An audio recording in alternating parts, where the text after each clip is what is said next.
오늘 증시 상황 한번 볼까요? 코스피 코스닥은 조금 내림폭이 커지고 있네요. 코스피는 0.5% 내린 2,549까지 좀 밀렸고요. 코스닥은 1.1% 떨어진 874까지 조금 내림폭이 시간 갈수록 커지고 있습니다. 원달러 환율은 1,321원으로 조금 더 반등을 하네요. 1,321원대까지 원달러 환율이 올라와 있습니다. 오늘 증시 떨어져서 또 스트레스 받으시는 분들 많겠네요. 이 주제가 오늘 또 여러분에게 중요할 것 같습니다. 새해에는 좀 스트레스 좀 안 받았으면 좋겠다. 행복하게 뭐 걱정 없이 살고 싶다라고 하는데 실제로 통계청에서 발표한 2022년 사회조사 자료를 보면요. 국민 60% 이상이 직장 생활하면서 스트레스를 받는다라고 답했다라고 합니다. 특히 이게 집이나 학교보다 2배 많은 수치인데요. 남의 돈 벌기 쉽지 않다라는 생각 절로 들죠. 이게 스트레스가 그냥 만성인 경우도 있죠. 그리고 갑자기 욱 하고 올라오는 것도 있고요. 오늘 여러분의 스트레스를 어떻게 하면 잘 풀 수 있는지 어떻게 하면 안 받을 수 있는지 이분과 이야기를 함께 나눠보겠습니다. 직무 스트레스 연구소 이동환 대표입니다. 안녕하세요. 네, 안녕하세요. 반갑습니다. 네. 자, 직무 스트레스를 연구하는. 네, 그렇습니다. 그런데 이동환 대표님이 이력이 좀 특이하시더라고요. 네. 의사 네. 출신이시고. 네네네. 지금은 진료는 안 하시는데요? 네, 진료는 그동안 한 30년 이상 했고요. 네. 근데 어떻게 이렇게 네. 뭐라 해야 될까? 직종을 전환하신 거잖아요. 하다 보니까 이제 사실 뭐 직종 전환 같긴 하지만 네. 사람에 대한 공부로 지금까지 하고 있는 것 같습니다. 아하. 네. 근데 의대 졸업 후에 나중에 경영학 박사까지 하시고. 예.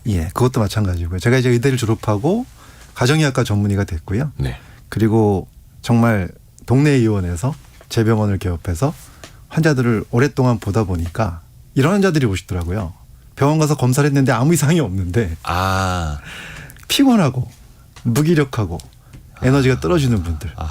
그런 분들을 해결하기 위해서 뭘 알아야 될까. 근데 현대의학에서는 이제 환자 취급을 안 해주시니까 그런 분들한테.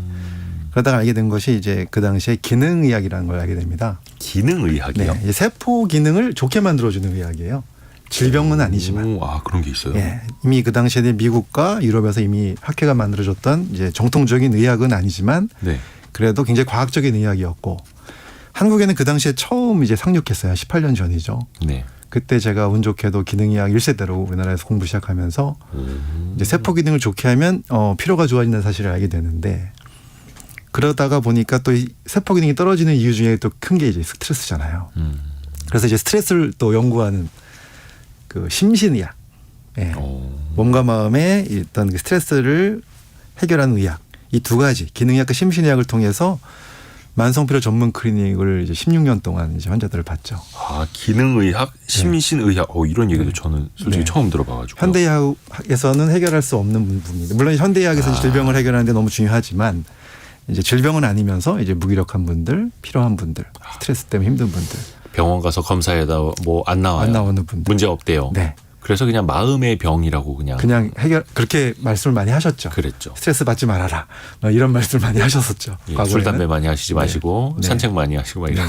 그런데 이제 그것이 단순히 그렇게 끝나는 것이 아니라 어떤 세포의 기능적인 문제, 그다음에 어떤 마음과 몸의 연결성의 문제 이런 문제들을 연구하는 의학을 이제 공부하게 됐고요. 그걸 통해서 무기력하고 만성피로 환자들을 16년 동안 쭉 보면서 뭘 느꼈냐면 직장인들도 정말 많이 오시는데 에너지가 떨어졌던 분들이 몸의 에너지가 좋아지고 또 마음의 힘이 좋아지면 인생이 바뀌는 거예요. 마음이 단단해지면 그렇죠. 인생이 바뀌고. 멘탈도 좋아지고. 그렇죠. 멘탈. 예.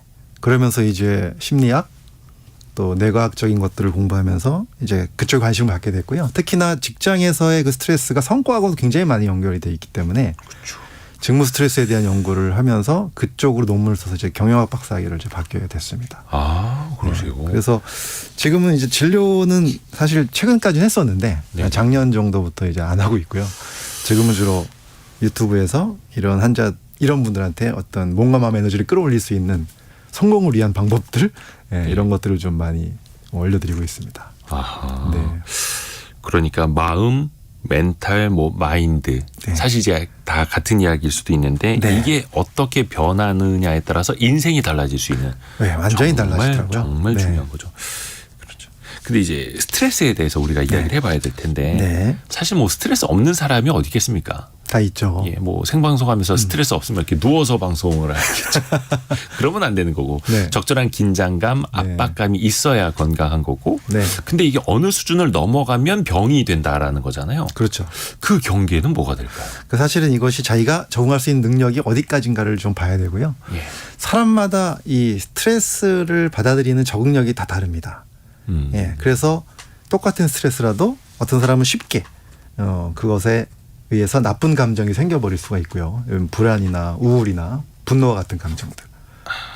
또 어떤 사람들은 조금 더 적응력이 강해서 그런 감정을 좀 일으키지 않을 수도 있죠. 그래서 우리가 스트레스를 무조건 나쁜 감정이라고 생각을 하는데 이것이 이퀄이 아닙니다. 같은 개념이 아니고 스트레스는 그냥 내가 긴장된 상황, 내가 어렵게 느껴지는 상황을 얘기하는 것이죠. 그 상황. 네. 원래 스트레스라는 말의 어원 자체가 긴장이라는 예. 데서 나온 거거든요. 근데 그것 때문에 생긴 나쁜 감정이 나를 괴롭히는 거죠. 네, 화가 나거나 불안해지거나 우울해지는 감정. 그래서 저는 꼭 말씀드리는 게 이 스트레스와 나쁜 감정은 구분해야 되고 스트레스 자체는 죄가 없어요. 사실은. 스트레스 자체는 죄가 없다고. 네네. 그것이 나를 괴롭히는 건 아니고 그걸로 인해 생긴 나의 나쁜 감정들이 나를 괴롭히고 있는 거거든요. 아하. 그런데 이 나쁜 감정과 스트레스는 똑같은 것은 아니고요. 사람마다 이 나쁜 감정이 생기는 정도가 다르기 때문에 우리가 이 스트레스를 어떻게 바라볼 것인가가 너무 중요한 거죠. 네. 스트레스 자체가 문제가 아니라 그로 인해서 나쁜 감정이 생긴 쌓이고 지속되는 거죠. 그렇죠. 그것이 저를 괴롭히는 거죠. 예. 그리고 이게 사람마다 적응력이 다른 다르고. 거고요. 그러니까 누구나 근육이 달라서 무거운 그렇죠. 거 얼마나 들고 버티느냐가 네. 다르듯이 그럼요. 정신적인 스트레스도 얼마나 버티느냐가 사람마다 다 다른. 다 다르죠. 마음의 힘에서 차이가 나고 멘탈의 차이가 나기 때문에 그렇습니다. 거의 네. 근데 회사만 나가면 답답해지고 네. 왜 직장 우울증 막 이런 얘기도 있잖아요. 네. 이게 우리나라에서 이제 좀 흔하다고 볼 수 있을까요? 네, 여러 가지 통계들이 있어요. 제가 찾아보니까 뭐 통계마다 좀 다르지만 보통 한 4명 중에 3명 정도가 직장인들 중에서 회사 우울증을 앓고 있다고 얘기를 하고요. 4명 중에 3명이요? 네, 네, 네. 오. 그리고 또 한 10% 정도는 네. 좀 심각한 우울 증상들을 겪고 있다고 밝혀졌습니다. 아, 그 중에 네. 10%는 심각할 정도다. 네, 네. 저희에게 그 메시지 보내주시는 분들 중에서도 몇몇 네. 분들이 네. 강인규님이 직장 스트레스 최고의 해결책은 퇴사 아닌가요라고 하죠. 할 수만 있으면 뭐 네. 경제적 자유로 이제 돈만 있으면 그러고 싶은데 네. 그럴 수 없으니까 이제 그렇죠. 스트레스가 오는 거겠죠. 맞습니다. 그러면 직장 생활하면서의 스트레스, 일이 많아서 아니면 직장 상사의 꾸지람 때문에 동료와의 어떤 관계 때문에 요인이 되게 많지 않습니까? 자, 사실 우리가 다 회사를 다니는 분들이 너무 많죠. 저도 네. 이제 직장 생활을 오래 했지만은 회사를 다니면서 한 달 동안 일하고 받는 게 쥐꼬리. 월급이죠. 예. 월급. 그 월급을 우리는 생활을 합니다. 예. 예. 어떻게 보면 생계가 달려 있는 회사잖아요. 네.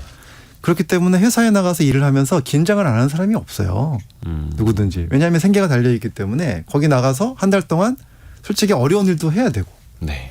또 힘든 일도 시키면 해야 되고 그렇죠. 그다음에 또 경쟁도 해야 되고 성과도 내야 되고 심지어는요 정말 운이 나쁘면 나랑 성격이 상극인 사람이 바로 옆자리에 앉아 있어도 나가야 되는 게 회사잖아요. 그렇죠. 예, 그렇죠. 그렇기 때문에 출근해야죠. 회사에 나가서 스트레스를 받지 않을 사람은 저는 없다고 보거든요. 네. 예, 생계가 달려 있기 때문에. 그런데 여기서 중요한 수치가 있어요. 자, 이렇게 따지면 다 긴장하고 스트레스를 받을 텐데 어떻게 4명 중에 3명만 우울증이 있고 회사 우울증이 있고 네. 4명 중에 1명은 회사 우울증이 없다고 답을 했을까요? 사장님 아닙니까? 글쎄요. 이런 답이 나오죠. 이분들은 뭐 재벌 2세인가요? 네. 뭐 회사를 취미로 다니나요? 사실 그렇지 않다는 거죠. 네. 이게 심리학적 통계에도 있는데요. 네. 어떠한 극복할 수 없는 스트레스를 받을 때 거기서부터 무기력에 빠지는 경우가 4명 중에 3명이라는 거예요.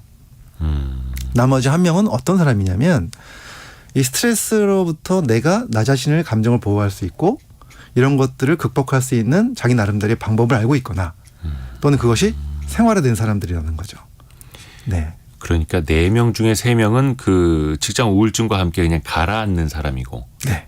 4명 중에 1명은 스트레스를 받아도 그 껍질을 계속해서 벗어버리는 사람이고요. 그렇죠. 그런 능력을 갖고 있는 사람이고 이 능력은 배워서 그 배우면 됩니까? 됩니다. 그래요? 제가 이것을 가르치고 있는 겁니다. 아. 예, 많은 분들한테 강의도 다니고 교육하고 제 유튜브에서도 알려드리고. 아, 예. 요거를 저희가 앞으로 남은 시간 안에 좀 배워 나가야겠습니다. 네.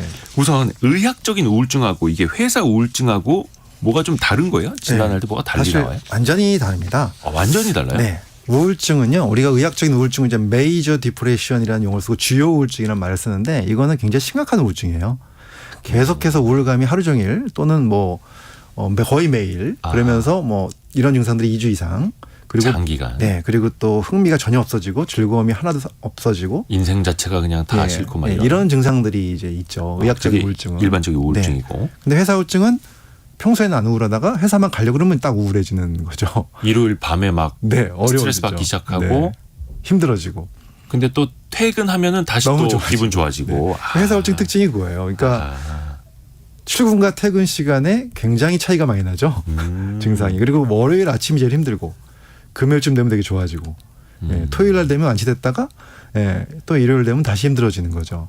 이게 결국은 아까도 말씀드린 것처럼 예, 회사에 나가서 긴장을 안 할 수가 없기 때문에 생계가 달려있기 때문에 당연히 이런 우울증이 오는 거죠. 그래서 의학적인 우울증과는 완전히 다르고요.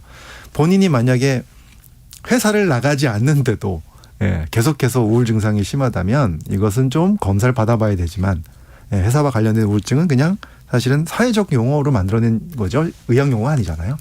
예. 어쩔 수 없이 그 사회 내에서 네. 내가 네. 받을 수밖에 없고. 네, 이게 질병까지는 아니라고 보시면 되죠. 그렇죠. 또 이제 직장 생활이 또 어떤 직장에 있느냐에 따라 다를 수도 있는데 안진수님은 네. 도로를 주행하는 버스 운행하는데 네. 도로마다 스트레스가 깔려 있답니다. 그렇죠. 사실 뭐 옆차 때문에도 그렇고 힘드시죠. 뭐 도로 사정, 네. 뭐 승객들 힘들죠. 네.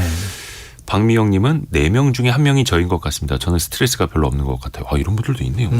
네. 이 회사 우울증이 생기는 사람과 안 생기는 사람의 차이가 네. 아까 말씀해 주신 것처럼 그걸 벗어날 수 있는 사람 네. 말고 어떤 좀 행동이나 생각 차이가 좀 다릅니까? 네, 일단은 첫 번째 그러니까 회사 우울증이 안 생긴 사람 첫 번째 특징이 뭐냐면 성격 자체가 낙관적이고. 낙관적이고 긍정적인 사람들이 많아요.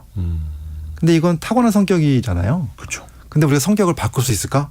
아이고, 이렇게 따지면은 되게 힘들잖아요. 어렵죠. 그런데 많은 심리학적 연구를 보면 네. 성격을 뿌리째 바꾸지 않아도요. 네, 우리가 스트레스를 이길 수 있는 방법 중에 하나가 스트레스를 받아들이는 나의 가치관, 네. 생각 습관 이런 것들은 훈련을 통해서 분명히 바뀔 수가 있고요. 그런 것들이 바뀌게 되면 스트레스로부터 나의 감정을 보호할 수 있는 커다란 힘이 생깁니다. 아, 성격을 바꾸는 게 아니라 네. 생각 습관을 바꾸면 된다. 예. 그러니까 성격에서 이 가지가 나와서 그 네. 사람의 성향이라는 것이 생기고 예. 그것이 생각 습관이나 가치관을 만들게 되는데 뿌리채는 못 바꾸지만 네. 이 가지 정도는 바꿀 수 있다는 거죠. 예를 들면 생각 습관을 바꾸는 첫 단계는 어떻게 해야 될까요? 이게 일단은 사람 습관 바꾸는 게 정말 네. 힘든 일인데. 네. 사실은 저도 이제 이 부분 때문에 예. 상당히 오랫동안 고민을 많이 했던 부분입니다. 예. 왜냐하면 저도 타고난 성격이 낙관적이지 못하고. 아, 그러세요? 네. 아니 지금 되게 이렇게 웃는 얼굴로 말씀해 주셔서 되게 좋은 인상이시고 네. 그런데. 사실 제가 강의를 다닐 때도 네. 제 경험담 위주로 말씀을 드리거든요. 왜냐하면 또 제가 이게 어떻게 변했는지. 스트레스 받아본 사람이 알고 네, 맞습니다. 회사 우울증 겪어본 사람이 네. 알고. 심지어는 제가 이 성격 자체가 걱정이 많은 스타일. 그래서 없는 걱정을 미리 땡겨서 하는 불안감이 많고 이런 성격을 가지고 태어났어요. 이게 부모님 성격이거든요, 사실은. 저도 비슷한데요. 아, 그러시죠? 예, 저도 그래서 일하면서 약간 완벽주의 성향이 좀 있었거든요. 네네네. 그래서 스트레스 엄청 받았어요. 그렇죠. 근데 이제 이것을 그러다 보면 이제 짜증이 잘 나요. 조금만 어려운 상황이 생기면 왜 쉽게 갈 수 있는데 왜 이런 상황이 생길까? 근데 그게 스트레스가 되면서 화도 나고 불안해지고. 근데 이런 것들을 이제 바라보는 나의 리프레임 훈련이라고 해서 관점 바꾸기 훈련을 이제 하게 됩니다. 어떤 훈련이요? 관점 바꾸기. 관점을 바꾼다고요? 네네. 내가 그 대상을 바라보는 시각을요? 네네. 오. 이것은 이제 뭐 이미 그 긍정심리학에서 많이 이제 증명이 된 거고요. 네.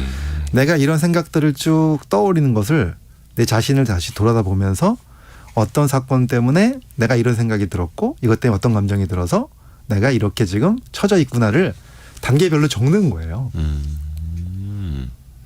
그다음에 그러니까 일단은 네. 인지부터 하는 그렇죠. 거네요. 인지죠. 예. 메타인지죠. 내가 내 스스로를 알아차리는 거. 예, 나를 알아차리는 거. 네. 예. 근데 그게 인지가 안 되면 그냥 계속해서 거기 빠져서 있기 때문에 힘들거든요. 헤어나오지 못하거든요.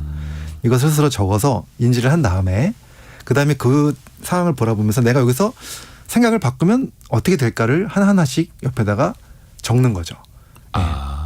근데 이것을 적을 때 이런 생각이 제일 좋아요. 내가 존경하는 어떠한 사람과 함께 멘토 같은 분들이 있다면 그분한테 내가 이런 상황을 얘기했을 때 그분이 나한테 어떻게 조언을 해줄까. 네. 이런 생각을 하면서 내가 그 멘토가 됐다는 생각으로 내 생각 옆에다가 이럴 때 이렇게 생각해보면 어떻겠니? 라고 이제 적는 겁니다. 내가 마치 나의 멘토가 되어서 어떻게 조언해 줄까를. 네. 그걸 쭉 적다 보면요. 정말 이렇게 생각할 수도 있겠구나. 네. 그 상황을. 네. 네. 그러면서 그 밑에 있는 세 번째 단계 감정이 나빠졌던 것이 그럼 어떻게 바뀌겠구나.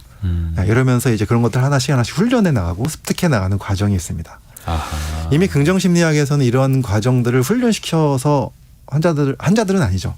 이러한 힘든 분들을 네. 치료해서 굉장히 많은 효과들을 보였다는 연구들은 많이 있습니다. 아, 그러네요. 네. 이게 성격을 어떻게 바꿔라고 생각할 수가 있는데 네. 그게 아니라 생각하는 습관을 바꾸는. 그렇죠. 뭐 양치질 습관 바꾸듯이 그렇습니다. 생각하는 습관 바꾸는 네. 거. 이게 사실 하루아침에 되진 않겠지만 조금씩 연습해 보면 되겠네요. 아주 이거는 중요하죠. 앞에서 초반에 이야기해 주셨지만 내 인생을 바꾸는 거니까. 네. 이것이 잘 되면 마음이 행복도가 올라갈 수밖에 없고요. 네. 행복도가 올라가면 당연히 일이 잘 풀립니다. 아. 네. 맞습니다. 김진희 님이 생각의 관점을 바꾸니까 되는 것 같아요라고 이야기를 해 주셨네요. 네. 이미 경험한 분들이 많으시고요. 이거를 배워서 저같이 이제 배워서 하는 사람들도 있지만은 경험을 통해서 스스로 이렇게 배움을 알아차려서 하시는 분들도 굉장히 많으시더라고요. 그러네요. 제가 강의 현장에 다녔다 보면. 네네네네네. 예. 김진희 님이 저희 보면 KBS 콩으로 긍정적인 멘트 많이 올려주시는 분들 몇 분 계시는데 네네네. 대표적으로 네. 제가 그 본보기입니다라고 보내주셨어요. 큰 수술 후에 스트레스를 받아도 바로바로 날려버리고 이제는 정말 마음이 편합니다. 네. 큰 수술 한번 겪으신 후에 약간 좀 네. 생각 습관 네, 굉장히 좀 달라지신 거네요. 중요한 말씀해 주셨는데 저는 이제 강의를 다니고 또 많은 환자들을 만나면서 그동안에 보면은 타고 태어난 낙천적인 분이 있는가 하면 큰 일을 겪고 나서 네, 어려운 일을 겪고 나서 완전히 바닥까지 갔다가 그때 뭔가 깨달음을 갖고 성격이 바뀌는 분들이 있어요. 저희 얼마 전에 출연하셨던 네. 개그맨 고명환님 지금 외식 사업 하고 계신데 그분이 네. 책도 엄청 읽고 그래서 네. 큰 교통사고 나고 죽음 직전까지 갔다가 네. 거의 인생이 바뀌었다고 하시더라고요. 네, 그런 케이스들 네, 그런 케이스들이 굉장히 많고요. 저도 그런 환자분들을 많이 봤고 또 강의 현장에서도 이제 우리가 토론하다 보면 그런 분들 많이 보는데 그것이 또 이제 그러한 배움을 갖게 되는 그런 성장의 기회가 되는 것 같습니다. 그런 어려움이 또. 그렇구나. 네. 하여튼 근데 가장 좋은 건 그런 큰 사고나 충격 없이 그렇죠. 내 인생을 그냥 부드럽게 바꿀 수 있다면 더 좋은 거니까. 훈련을 통해서 할 수 예. 있죠. 그래서 직무 스트레스 연구소 이동환 대표님과 이야기를 이제 들어보는 거고요. 스트레스 이제 관리하는 것도 중요할 것 같아요. 네. 그러니까 사람마다 뭐 취미 생활을 할 수도 있고 술 먹으면 스트레스가 풀려. 뭐 노래방 갔다 오지 뭐 이런 분들도 있고 네. 아니면 뭐 고래고래 이제 소리를 지르는 분들도 있고 운동하러 나가는 분들도 있고 네. 잠을 많이 자려고 하는 분들도 있고 네. 어떤 습관이 더 낫겠습니까? 일단은 요걸 말씀드리기 전에 한번 여쭤볼게요. 우리 이대호 편집장님은 스트레스 받으시면 어떻게 푸세요? 이거 답을 못 하겠는데 큰일 났다. 솔직히 말해야 되죠. 네. 저는 그냥 계속 일을 합니다. 그래요? 예, 좀 정신이 나간 행동인데 예전에는 그래서 스트레스 어떻게 풀어야 할지도 잘 몰랐었는데 그냥 주말에 가족들과 시간 보내고 아이들 네. 많이 보면서 그때 더 많이 힐링이 되는 것 같아요. 네, 되게 좋은 말씀 해주셨는데 사실 스트레스를 푸는 것과 많은 분들이 스트레스를 잊는 것 예. 헷갈리는 분들이 되게 많습니다. 그러니까 스트레스를 잊는 것이라는 거는 즐거운 걸 하다 보니까 이제 잠시 잊는 거죠. 그 상황을. 스트레스를 푸는 것과 잊어버리는 게 다른 거다. 네네. 그러니까 잊는 것이라는 거 이런 거죠. 뭐 예를 들어서 뭐 친구들이랑 술 한잔 하고 노래방 가서 노래도 하고 하다 보면은 그 스트레스 받았던 일이 머릿속에서 싹 잊어버리잖아요. 네. 그럼 즐겁죠. 그렇죠. 근데 그것이 과연 풀린 것인가? 잠시 잊었던 것인가? 내 몸에 남아 있는데. 네. 그거를 이제 확인하는 방법이 뭐냐면요. 그 상황이 끝나고 나서 집에 혼자 돌아와서 네. 다시 한번 그 상황을 생각해 보는 거예요.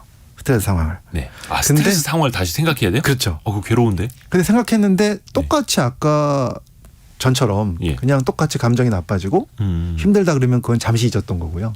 풀린 게 아니고 풀린 게 잊은 거고. 아니고요. 근데 만약에 생각을 해봤는데 내 생각이 좀 바뀌었어요.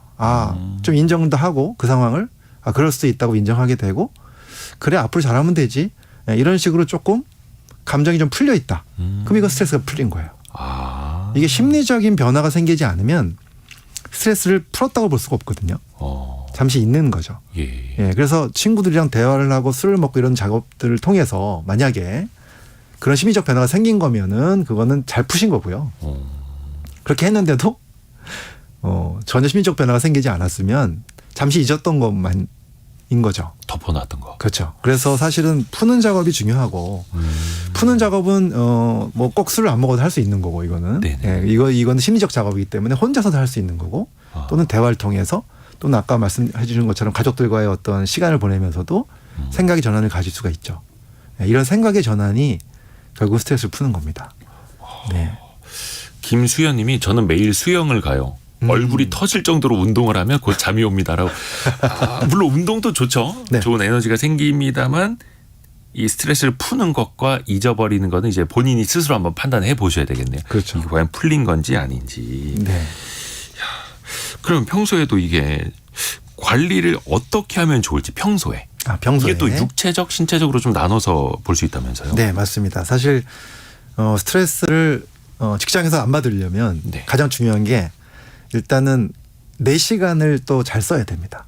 내 시간을. 네, 그러니까 회사에서는 열심히 일을 해야 되잖아요, 당연히. 일을 하고 그다음에 이게 집에 와서는 아니면 자기만의 시간일 때는 자기한테 가장 행복도가 올라갈 수 있는 활동들을 하는 게 좋아요. 근데 그것이 뭐 장기적인 행복을 봐야 되는데요. 물론 뭐 갑자기 게임을 너무 많이 한다든가 뭐 술을 많이 먹는다든가 이런 거는 그 당시엔 행복하지만 잠깐 행복한 거 말고 장기적인 행복이 안 되잖아요. 그러니까 잠깐의 즐거움 말고 장기적인 행복을 가져갈 수 있는 걸 하라. 네. 그래서 뭐 좋은 뭐 시간을 갖는 거, 좋은 사람들과 교류하는 것도 좋고요.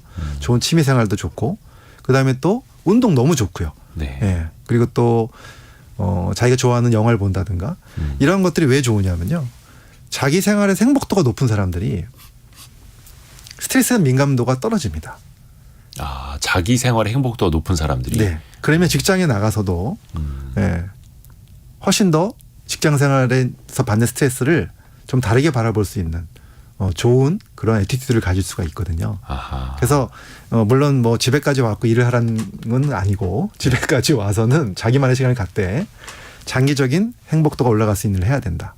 그러기 위해서 할 수 있는 게 두 가지가 있는데요. 바로 육체적인 측면, 정신적인 측면이 있는 거죠. 육체적인 측면은 사실은 너무 중요한 게요.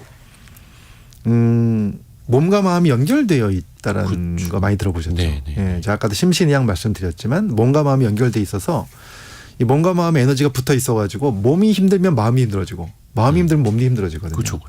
근데 이 연결고리 중에서 악순환의 고리를 깨트리는 방법이 하나 있습니다. 이 연결고리가 바로 뭐냐면 우리 몸속에 있는 자율신경이라는 거거든요. 자율신경. 자율신경 많이 들어보셨을 건데. 아니, 들어는 봤는데 이거 내 마음대로 스위치를 껐다 켰다 할 수가 없잖아요. 그렇죠. 자율신경은 이제 이런 거잖아요. 운동신경은 내 마음대로 움직이는 거잖아요. 손가락을 이렇게 폈다 오므렸다 할 수 있잖아요. 자율신경은 이런 거죠. 심장을 좀 지금보다 늦게 뛰게 해보세요. 안 되잖아요, 이거. 그렇죠. 이 장기에 붙어 있는 신경들. 이 자율신경은 근데 내 의도대로 움직이는 게 아니라 이 자율신경이 바로 내 감정에 따라 왔다 갔다 하거든요. 그래서 이게 몸과 마음의 연결고리예요. 감정이 나빠지면 몸에 자율신경이 작동하기 시작하면서 흥분작용, 그러니까 자율신경 중에서도 교감신경이 작용하면서 이렇게 심장도 빨리 뛰고 장 움직임도 안 좋아지고 이렇게 되는 거죠. 그래서 이것을 조절할 수 있다면, 이걸 내가 조절할 수 있다면 거꾸로 몸을 통해서 마음을 관리할 수 있는 방법이 있는 거죠.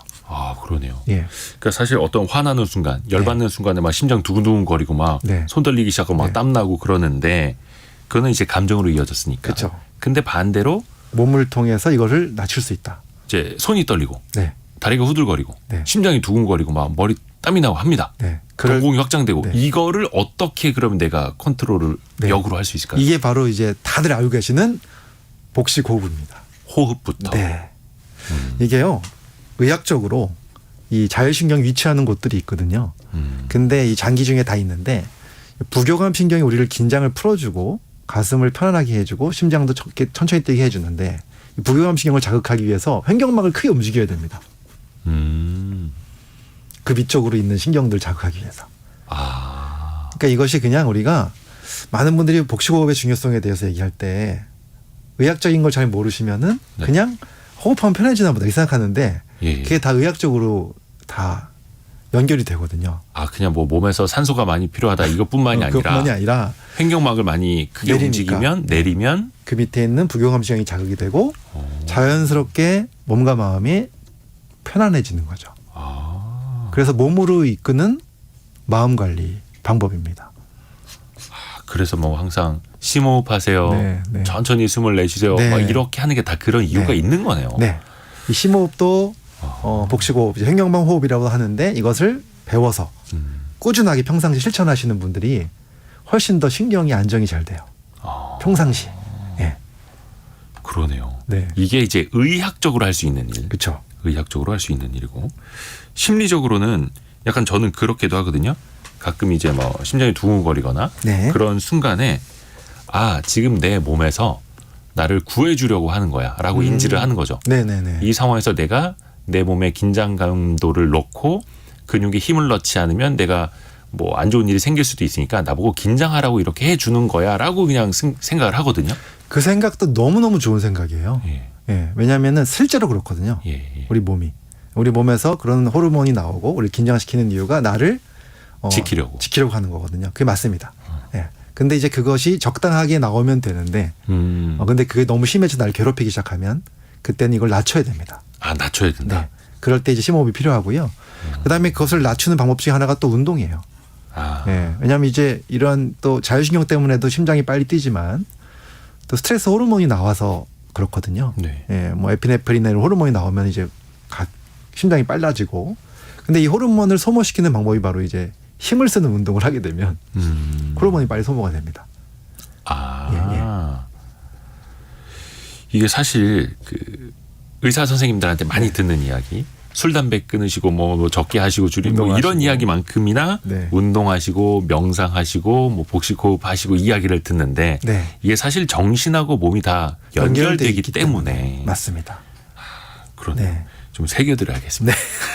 그래서 운동도 평소에 해야 되는 거고요. 네. 혹시 그 긴장을 완화할 수 있는 뭐 영양제도 있다고 하는데 네. 이게 도움이 실제로 되는 겁니까? 실제로 도움 많이 되고요. 아, 그래요? 아시아 필수 영양소 중에서 제가 지금 말씀드릴 이 영양소는 예. 우리가 세포로 들어오면 세포 안에서 에너지를 만들어야 우리가 살아가잖아요. 네네네.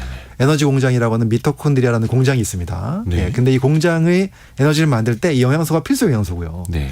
예, 이 영양소가 근육으로 가면 근육을 편안하게 이완시켜주는 영양소가 있거든요. 네. 이 영양소가 있어야만 근육이 편하게 이완됩니다. 그래서 이 영양소가 있어야 에너지도 있고 근육도 편안해지는데 이 영양소가 언제 떨어지느냐? 바로 스트레스 호르몬이 나올 때 떨어져요. 아 그래요? 예. 그래서 이 호르몬이 스트레스 호르몬 중에서 콜티졸 같은 호르몬이 이제 많이 분비가 되면 코르티솔. 네네. 그럼 이 호르몬이 대사되는 과정에서 영양소들이 이제 소모가 되는데 특히 이 영양소가 굉장히 많이 소모가 되거든요. 그러니까 평상시에 이 영양소가 몸속에 충분하게 있는 분들은 스트레스를 받아서 호르몬이 나와도 조금 떨어지기 때문에 견딜 수 있는 거예요. 아. 근데 평상시에 부족한 분들은요. 스트레스를 받으면 이게 확 떨어지니까 예. 그러니까 이제 부족해지니까 근육도 빨리 뭉치고 더 피곤해지죠. 예, 이 영양소가 너무 중요한 영양소가 있습니다. 일종의 나의 방파제 같은 역할을 해주는 네. 건데. 이 영양소가 바로 뭐냐면 네 글자로 네. 마그네슘을 얘기하는 아 겁니다. 마그네슘이요? 네. 마그네슘 저 옛날에 막 손 떨리고 눈 밑에 네. 떨릴 때 그때 좀 먹었었는데 맞습니다. 마그네슘 부족하면 눈 떨림이 생각나잖아요. 예, 예. 이게 바로 근육 수축이거든요. 근육이 막 수축하는. 네. 떨리는 것도 수축이니까요. 아. 근육 수축이 눈 떨림처럼도 오고 종아리 지나는 걸로도 오고 또 많이 피곤하면 어깨 뭉치잖아요. 네네네. 승모근이 많이 뭉쳐서 목뒤가 뻣뻣해지잖아요. 네. 스트레스 받으면. 이게 다 근육 수축인데 마그네슘이 풍부한 분들은 스트레스를 받아도 이런 근육 수축이 훨씬 적게 오죠. 아. 예, 그래서 평상시에 음식을 잘 관리하시는 게 좋습니다. 마그네슘 풍부한 음식을 많이 드시는 게 좋아요. 참고로 직무 스트레스 연구소 이동환 대표님은 가정의학과 전문의십니다. 네. 그래서 평소에 먹는 것도 영양소도 중요하다. 네. 또 중요한 영양소 또 뭐가 있을까요? 알아두면 좋은. 네. 그 다음에 또 하나가 바로 오메가3. 오메가3. 네. 생선에 많이 들어있죠. 네. 아까 제가 말씀을 못 드렸는데 마그네슘은 다시마에 많이 들어있어요. 다시마. 네, 다시마나 견과류 많이 드시면 좋고요. 한 어느 정도는 먹어야 됩니까? 뭐, 그 왜 라면 봉지에 들어있는 그 정도 다시마 하면 됩니까? 하루에 그냥 한 그 정도 해서 하루에 한두 장씩만 먹어도 충분합니다. 그래요? 네. 오메가3는요? 오메가3는 생선을 많이 드시면 좋은데 네네네. 오메가3는 이제 뇌세포에 작용을 합니다. 그래서 직접 신경세포 막의 그 구성 성분으로 이루어져 있는 것이 오메가3가 그걸로 들어가기 때문에 그렇기 때문에 오메가3를 충분히 드시는 분들이 신경 예민한 게 좀 덜해요. 네. 그 뇌 기능에 도움이 됩니다. 예민함이 좀 낮아진다라는 네. 의미예요. 그래서 옛날에 이런 연구도 있었습니다. ADHD라고 그 신경이 예민한 그 하나들이 네네네. 신경이 예민할 때 이러한 영양소들을 충분하게 공급을 하니까 어떤 신경 예민한 증상이 좀 줄어들었다. 이런 연구들도 있고요. 또 직업군에 따라 스트레스 많이 받는 직업군들한테 매일매일 생선을 먹게 했더니 스트레스 호르몬도 줄어들었다. 이런 연구들이 있어요. 예. 그러니까 스트레스를 어떤 견딜 수 있는 힘, 네. 방파제를 좀 높이는 거네요. 네. 그리고 이게 좀 화나는 일 많고 스트레스 많으면 평소에 잠도 잘 못 자잖아요. 그렇습니다. 잠을 잘 자야 좀 회복이 될 텐데 또 반대로 스트레스 때문에 잠을 못 자고 너무 중요하죠. 수면. 우선은 잠이 안 와서 수면제라도 먹고 좀 자는 게 나을지 네. 아니면 그래도 좀 억지로 자려고 노력을 해보는 게 나을지 그렇지. 어떤 게 나은 거예요? 사실 수면제 너무 못 주무시면 수면제 잠깐 힘을 빌리는 것도 괜찮고요. 또는 이제 안정제 같은 걸 좀 이렇게 처방받아서 잠깐 힘든 걸 넘기는 것도 아주 좋은 방법입니다. 네. 하지만 여기서 꼭 말씀드릴 게 뭐냐면 그것이 근본적인 치료제는 아니라는 걸 꼭 알고 가셔야 되는 거죠. 그렇죠. 그것은 너무 힘든 시기를 넘기기 위해서 증상을 완화시키기 위해서 하는 것이고 일시적으로 근본적으로는 내가 왜 수면이 안 되는지를 알아야 됩니다. 그래서 그것이 어떤 심리적 문제인지 네. 아니면 생활 습관의 문제인지 사실 많은 생활 습관의 문제 중에 카페인 가다가 굉장히 수면 억제를 하거든요. 카페인. 네. 요즘에 우리나라가 이제 커피 천국이잖아요. 특히 요즘엔 그 얼죽아라고 얼어 죽어도 아이스 아메리카노 마신다는 네. 그 외신에서도 보도가 됐는데 카페인을 더 빠르게 흡수하기 위해서 아이스 아메리카노를 먹는 것 아니 이런 분석도 나오더라고요. 그래요? 네. 근데 그게 몸에는 게 좋은 건 아니고 수면에 특히. 수면에 특히 안 좋고요. 그래서 저도 많은 환자들을 만나면서 수면이 부족한 환자들을 수면이 안 되는 분들을 너무 많이 만났는데 네. 제가 그분들한테 딱 2주 후에 카페인 2주만 끊고 만납시다. 그랬을 때 2주 후에 카페인만 끊는 것만으로도 수면이 좋아지는 분들을 너무 많이 봤어요. 그러면 디카페인 커피는 괜찮나요? 괜찮습니다. 그래요? 사실 저도 그래서 디카페인 커피를 먹고 있습니다. 아니 근데 어떤 분들은 커피로 거의 목욕을 해도 잠 잘 잔다라는 분도 있고 어떤 분들은 커피 한 모금만 마셔도 잠을 못 잔다는 분도 있고 굉장히 차이가 많죠. 사람마다 그 카페인 해독한 능력이 다르니까요.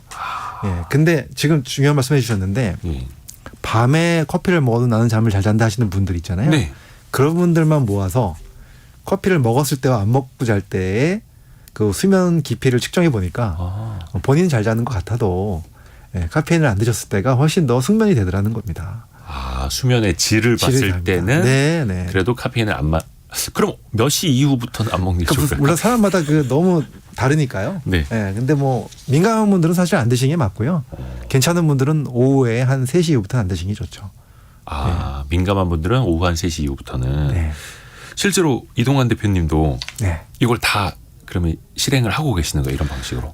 제가 이런 것들을 10몇 년 동안 실행을 해왔기 때문에 제가 지금 이렇게 살고 있고요. 삶이 달라졌다. 근데 이게 아까 직장생활 스트레스, 또 이게 회사 우울증, 뭐 이제 수면의 질, 삶의 질 이렇게 이야기를 이어가고 있는데 이게 혼자서 노력한다고 되기는 조금 어렵지 않을까요? 주변의 도움도 좀 필요할 테고요. 네, 그럴 수 있죠. 사실은 혼자서 해결하면 제일 좋죠. 하지만 이것이 너무 심각하다. 아까도 제가 말씀드렸지만 회사 우울증이 4명 중에 3명이지만 또 한 10% 정도는 심각한 증상을 갖고 있다고 말씀드렸잖아요. 그런 증상으로 보인다. 예를 들어서 즐거움이 너무 없어지고 모든 것에서 그렇다 그러면은 반드시 전문가의 도움을 받아야 됩니다. 그래서 물론 이제 전문가를 찾아가기 전에 뭐 가까운 사람들한테 상담을 하는 것도 너무 도움이 되고요. 가까운 직장 동료나 친구나 가족들이랑 상의하는 것도 너무 도움이 되고 그래도 해결이 안 된다면 이때 이제 놓치면 안 되는 게 이 병적으로 가는 것을 놓치면 안 되기 때문에 이때 반드시 심리 상담을 받던가 아니면은 요즘에 이제 정신건강의학과에 상담 많이 하거든요. 예, 또 필요하면 약 처방도 받을 수 있고 이런 부분들도 꼭 제가 말씀을 드리고 싶어요. 네. 그러게요. 그러니까 사실 한 10년 전까지만 하더라도 정신과 간다 그러면 주변에서 되게 이상한 사람. 맞습니다. 무슨 엄청난 네. 옛날에 그런 표현이 있어요. 정신병자 막 이렇게. 맞아요. 근데 이제는 정말 문화가 많이 바뀌었죠. 인식도. 많이 바뀌었죠. 네. 예. 그래서 그 과목이라고 하네? 병원 이름도 좀 달라지지 않았나요? 정신건강의학과로 바뀌었고요. 예. 정신과에서. 예. 그리고 이 인식이 저는 아직도 좀 더 많이 바뀌어야 된다고 생각을 하고 있어요. 더 바뀌어야 된다. 네. 그래서 더 편안하게 상담받을 수 있고 사실 마음이 힘든 거는 부끄러운 게 아니거든요. 예, 우리 감기 걸리듯이. 아. 예. 그렇기 때문에 부끄러운 게 아니기 때문에 편안하게 상담받을 수 있는 그러한 문화가 된다면 훨씬 더 예, 힘든 분들이 줄어들 것 같습니다. 네. 근데 더 많이 바뀌어야 된다라는 말씀은 우리 사회가 그만큼 더 힘들어지고 있으니 구조적으로도 좀 바뀌어야 될 필요도 있을 테고요. 그렇죠. 네. 맞습니다. 회사 전반적으로 네. 마찬가지고. 네. 일단은 직장 상사가 막 이상한 사람이고 옆에 동료가 계속해서 막 스트레스 주고 하면은 아 이거를 의학적으로 어떻게 여쭤봐야 될까 이거는. 근데 이제 이게 이럴 때 제가 꼭 드리는 말씀이 있는데 네. 어려운 상황이 딱 닥쳤을 때 일단 딱 두 가지를 구분해야 됩니다. 이 상황을 내가 바꿀 수 있나 없나.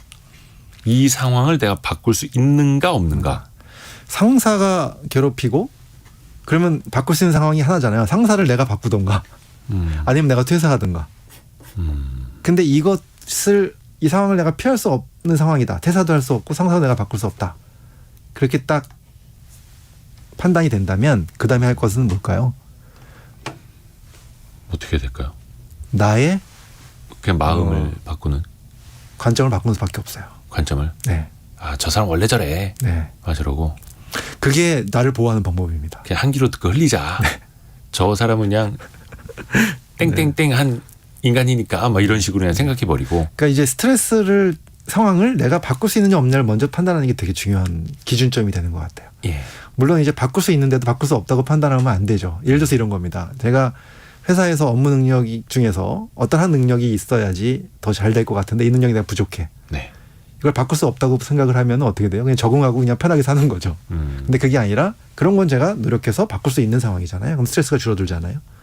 그런데 반대로 내가 할 수 있는 능력이 아닌 거 있어요. 진짜.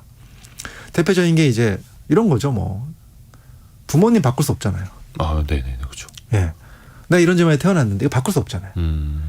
그럼 이걸 가지고 계속 스트레스를 받는 것이 과연 옳은 것인가? 아, 관점을 바꿔야죠, 빨리.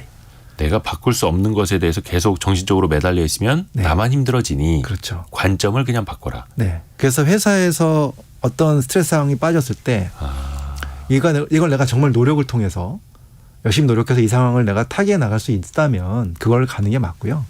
아, 이건 그런 문제가 아니다. 그러면은 빨리 나의 관점을 바꾸는 것이 나를 보호하는 방법입니다. 네. 김종무님이 글 써주신 것처럼 그래서 그런 말이 있는가 봅니다. 피할 수 없으면 즐겨라. 그 말이 딱 맞는 것 같네요. 아, 그러게요. 하여튼 그거는 본인의 몸과 마음을 지키기 위해서라도 네. 그렇죠. 그 상사가 좋아서 그 동료가 좋아서가 아니라 그렇죠. 그 사람이 예뻐서가 아니고 내가 그 사람한테 진 것도 아니고 그렇죠. 그냥 내 인생과 나를 지키기 위해서. 그렇습니다. 그러네요. 좀 마음이 좀 단단해진 것 같습니다. 그래서 좀 알아야 됩니다. 네. 그리고 아는 것뿐만이 아니라 같이 네. 또 하나하나 실행도 네. 해보겠고요. 자, 그래서 저도 횡격막 좀 많이 움직이겠습니다. 네. 직무 스트레스 연구소의 이동환 대표와 함께했습니다. 고맙습니다. 네, 감사합니다. 감사합니다.